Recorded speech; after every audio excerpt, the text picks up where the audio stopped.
सहारनपुर में आने वाले शिव भक्त कांवड़ियों के लिए खुशखबरी। सहारनपुर में आज शिव भक्त कांवड़ियों की सुविधा के लिए एक विशेष वेबसाइट का लोकार्पण किया गया। इस वेबसाइट के माध्यम से शिव भक्त कांवड़ियों को उनके निकट उपलब्ध सुविधाओं की जानकारी प्राप्त होगी। इस महत्वपूर्ण पहल का उद्घाटन मुख्य अतिथि सहारनपुर मंडलायुक्त डॉक्टर ऋषिकेश भास्कर यशोद द्वारा किया गया।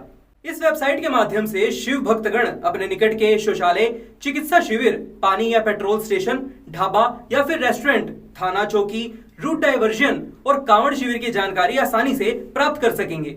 मंडलायुक्त डॉक्टर ऋषिकेश ने कहा कि यह सारी जानकारी इस वेबसाइट के जरिए शिव भक्त कांवड़ियों को एक ही स्थान पर उपलब्ध करवाने के लिए जिलाधिकारी मनीष बंसल द्वारा एक यह अच्छी पहल की गई है। डॉक्टर ऋषिकेश भास्कर यशोद ने कहा कि यह वेबसाइट कांवड़ियों के लिए एक महत्वपूर्ण संसाधन होगी, जिससे उन्हें यात्रा के दौरान किसी भी प्रकार की असुविधा का सामना नहीं करना पड़ेगा। इस पहल से सहारनपुर में कांवड़ यात्रा को सुरक्षित और सुखद बनाने का प्रयास किया गया है। इस अवसर पर सहारनपुर के डीएम मनीष बंसल, सहारनपुर एसएसपी रोहित सिंह सजवान, मुख्य विकास अधिकारी सुमित राजेश महाजन सहित कई महत्वपूर्ण अधिकारी उपस्थित थे।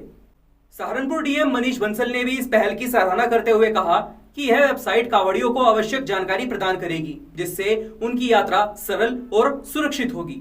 यह प्रशासन द्वारा कांवड़ियों के लिए की गई एक महत्वपूर्ण पहल है। सहारनपुर में इस विशेष वेबसाइट के लॉन्च के साथ कांवड़ियों को यात्रा के दौरान एक महत्वपूर्ण संसाधन मिला। इस वेबसाइट से जुड़े हुए और लाभ बताते हुए मंडलायुक्त डॉक्टर ऋषिकेश भास्कर यशोद ने क्या बताया, आइए आपको दिखाते हैं। जैसा कि आपने अभी सुना, एक डिटेल्ड ब्रीफिंग जिलाधिकारी महोदय ने भी यहाँ पर की है और कांवड़ यात्रा में जो हमारे श्रद्धालु और यात्री आते हैं जनपद में सहारनपुर में, उनके लिए अलग अलग तरह की सुविधाएं जो है प्रशासन द्वारा मुहैया कराई जाती है, जिसमें चिकित्सा सेवाएं होती है, एम्बुलेंस की व्यवस्थाएं होती है, एंटी स्नेक वेनम की व्यवस्थाएं की जाती है। उनके विश्राम के लिए कैंप्स आयोजित किए जाते हैं। कैंप्स के साथ साथ में उनके खान पान के लिए भी व्यवस्थाएं की जाती है।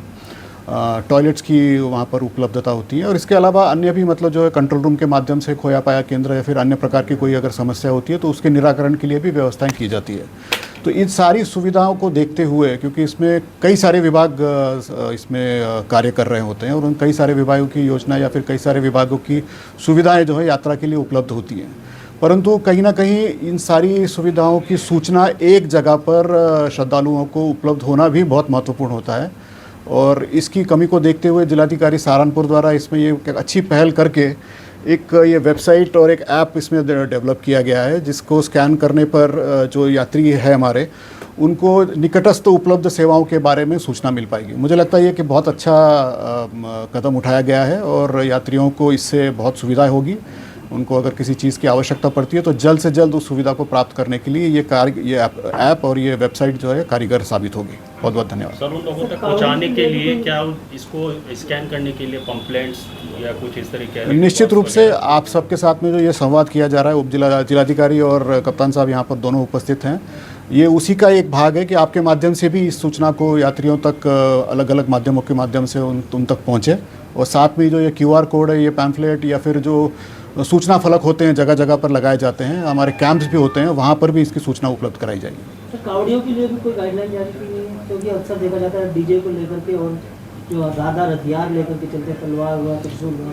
इसके विषय में देखिए ऑलरेडी इसके विषय में ब्रीफिंग हो चुकी है। अंतर्राज्यीय ये कोऑर्डिनेशन मीटिंग्स होती हैं, वो भी मीटिंग्स हो गई हैं और इसके लिए निश्चित रूप से कार्रवाई की जा रही है। यह पूरी जानकारी आपको कैसी लगी, अपनी राय हमें कमेंट बॉक्स में जरूर बताइएगा। फिलहाल के लिए बस इतना ही। सहारनपुर से जुड़ी हुई हर एक छोटी बड़ी खबर जानने के लिए बने रहे हमारे YouTube channel city web Saharanpur पर। आप हमें जल्द से जल्द सिटी वेब के इंस्टा पेज पर भी फॉलो कीजिए ताकि कोई भी अपडेट आप ना चुकें। श्री साईं परिवार समिति मानव सेवा में सदैव तत्पर। समिति का एकमात्र उद्देश्य कब सांसें रुक जाए क्या पता, इसलिए जब तक जीवित है मानव सेवा करते रहे। समिति कई तरह के सामाजिक कार्यों में संलग्न है, जैसे साप्ताहिक लंगर, राशन सेवा, गरीब छात्रों की फीस का प्रबंध आदि, वो भी बिना कोई चंदा मांगे केवल साईं परिवार के सदस्यों के सहयोग से संचालित। किसी मजबूर की परेशानी हम तक पहुंचाने के लिए या हमसे जुड़ने के लिए आप दिए गए नंबर पर कांटेक्ट कर सकते हैं। धन्यवाद।